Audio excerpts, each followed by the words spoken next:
Channels. આ ભાગમાં તમે ગ્રાહકોને તમારી પ્રોડક્ટ કઈ રીતે અને કેવી રીતે પહોંચાડશો એ દર્શાવવાનું હોય છે.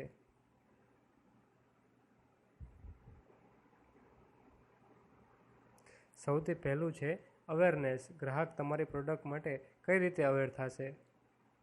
તો દાખલા તરીકે તમે એડવર્ટાઇઝમેન્ટ આપો તો એ અવેર થઈ શકે છે. જેવી રીતે કે એડવર્ટાઇઝમેન્ટ ન્યૂઝપેપરમાં હોય અથવા ઇન્ટરનેટમાં તમે એડવર્ટાઇઝ કરો તો એ અવેર થઈ શકે છે. તમે ગ્રાહકોનું પોતાની પ્રોડક્ટનું મૂલ્યાંકન કઈ રીતે કરાવશો એ ઇવોલ્યુશનમાં આવશે. ગ્રાહક પ્રોડક્ટ કઈ રીતે પરચેસ કરશે? તો એ પરચેસ ઓનલાઈન કરી શકે છે અથવા તો રિટેલર સાથે પણ કરી શકે છે. તો તે તમારે આ ભાગમાં દર્શાવવાનું રહેશે.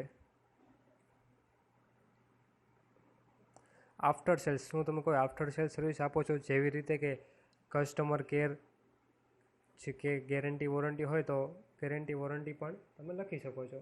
તમે ગ્રાહકોને ડિલિવરી કઈ રીતે આપશો? કોઈ વધારે વાહન કે બલ્કમાં મંગાવ્યું હોય તો ટ્રક દ્વારા અથવા તો કોઈ સામાન્ય વસ્તુ શોપ્સ દ્વારા અથવા તો એમેઝોનની કરે છે એ રીતે હોમ ડિલિવરી.